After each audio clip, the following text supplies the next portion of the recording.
Okay, everybody. So I was trying to avoid having to make a separate recording, but because I'm in class now and I'm lecturing through a mask, it's difficult for you to hear what I'm saying or some of the examples that I'm explaining in the PowerPoint. So here's a clean version, and I hope that it works a little bit better. So, principles of infection control. We want to understand that infection control is essential for all healthcare workers. Make sure that you know this statement because it is a test question. Provide a basic knowledge of how disease is transmitted, and the main emphasis on prevention of disease is transmission. This is a perfect chapter for us to be discussing at this time due to the times that we're in battling the coronavirus.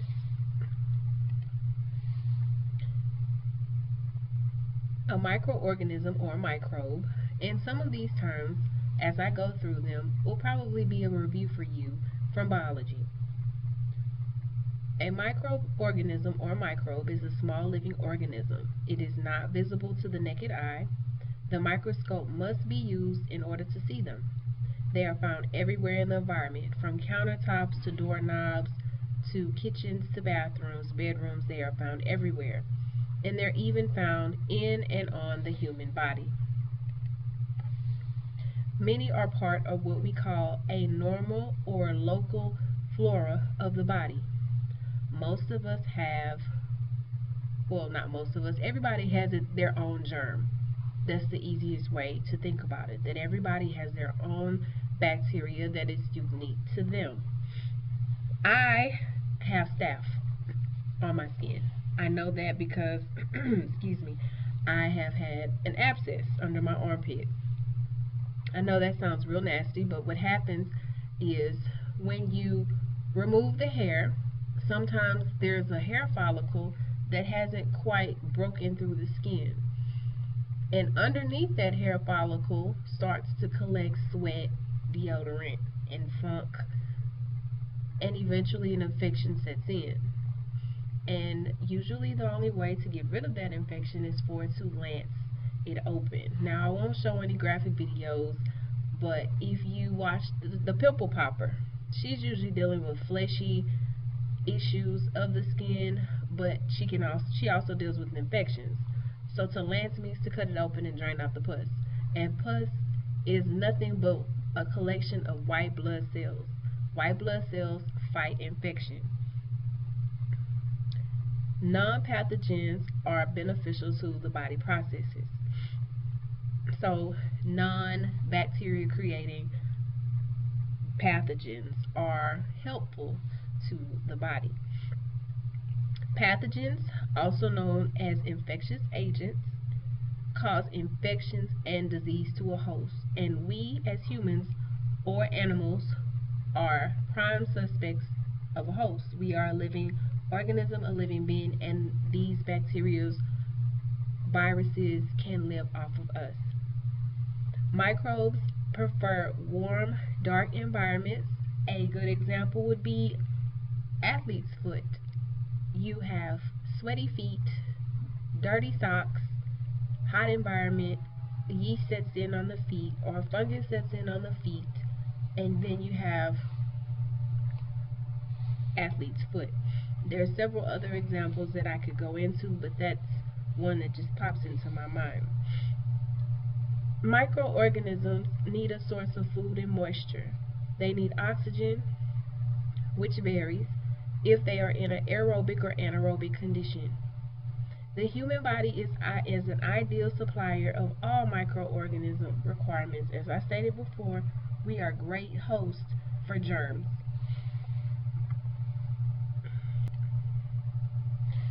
Classes of microorganisms. You have a bacteria, which is a simple one-cell organism. It multiplies rapidly. For example, let's talk about my abscess. At first, it looked like a little pimple, or for those of you who get hair bumps, at first it looked like a little pimple under my arm.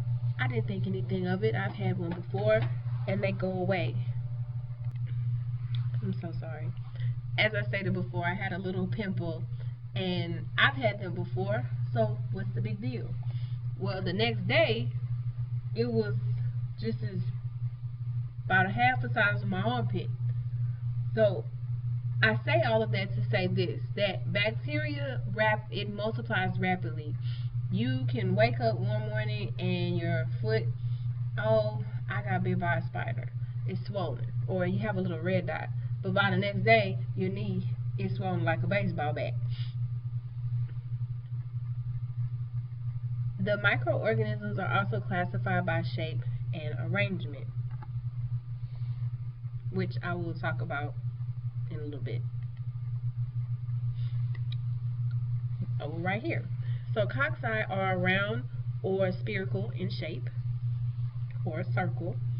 Bacilli are rod-shaped, and spirilla are spiral or corkscrew-shaped.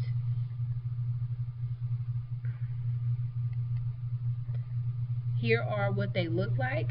The bacilli are the rod-shaped, cocci are the circles, and the spirilla look like corkscrews. But an easy way to remember what the classes of microorganisms look like, most of you, if not all of you, love candy. So bacilli are Mike and Ike's, cocci are Skittles, and spirilla are Twizzlers. Twizzlers can be fat. You can also detach the Twizzler and make it smaller. So again, you want to remember your microorganisms. Think of candy. Mike and Ike's, bacilli, cocci, Skittles, spirilla, Twizzlers. Now, antibiotics are used to kill bacteria. Make sure that you know that. That is a test question. Some bacteria strains are multi-drug resistant, meaning that they're superbugs. No matter how much of this particular medication you give a patient, they do not respond. It takes months for these patients to heal if they come down with one of the following 4 infections. MRSA is methicillin-resistant Staphylococcus aureus. This is a staph infection that is highly contagious, and it is very hard to treat with methicillin, which is a penicillin, the drug that you would take to fight off a bacterial infection.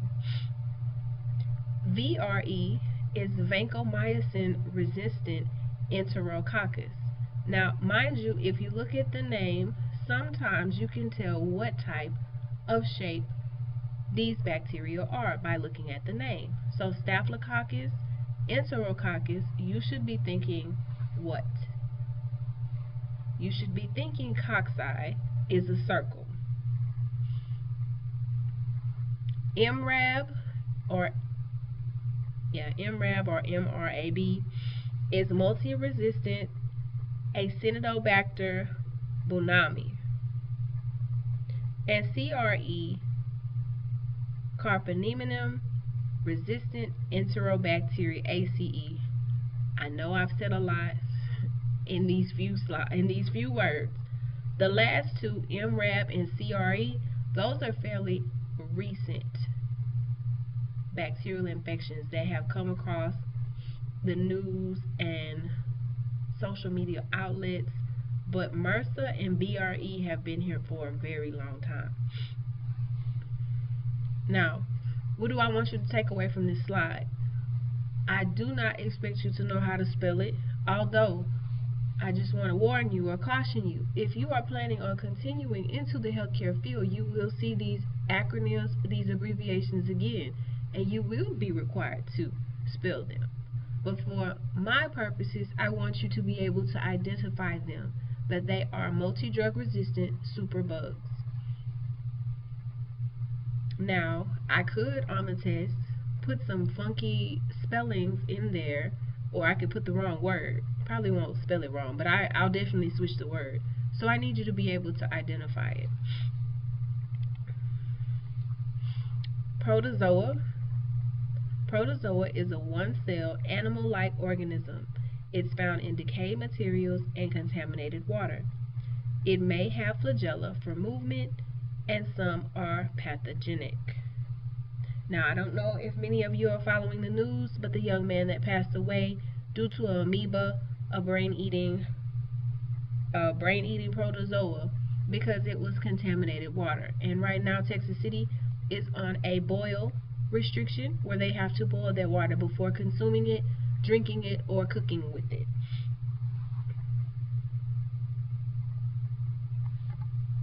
So here is what a protozoa looks like. You have two types. You have one that has the ciliate or cilia, little eyelashes, if you will, that help them propel through the water. And then you have a flagella or flagellate that has only one on this picture, but other flagella or other cells excuse me, have multiple flagella. They may have two, they may have six. It just depends on the species and what you're looking at under the microscope. They move with a whip action.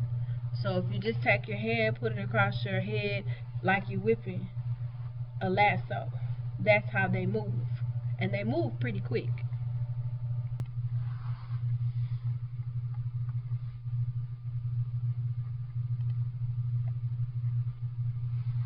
Fungi or fungi, whichever way you like to pronounce it, is a simple plant-like organism. It's live on dead or organic matter. Yeast and molds can be pathogenic, meaning that they can cause disease.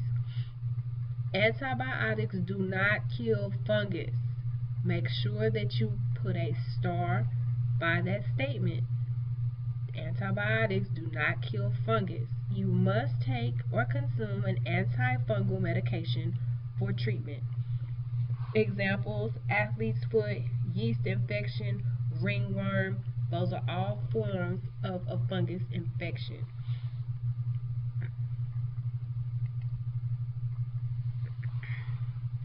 Rickettsia. Rickettsia is a parasitic microorganism that cannot live outside the cells of another living organism. They are transmitted to humans by bites of fleas, lice, ticks, and mites. Antibiotics are effective against many. With lice, you know that it is contagious and it does spread from person to person. We typically do not have lice cases in high school because you're older, you don't share, and you maintain your social space, social distance. Well, small children do not, and you may have an outbreak of a lice outbreak at an elementary or a daycare center. In talking or speaking about ticks, speaking about ticks, Lyme disease is something that's common up north because they have heavily wooded areas and hiking is very popular. Well, if you're bitten by a tick, you could contract Lyme disease, and if it's not treated immediately, it can go through 3 stages leading to neurological deficits, meaning that you can have headaches, weakness, dizziness, blurred vision for a lifetime.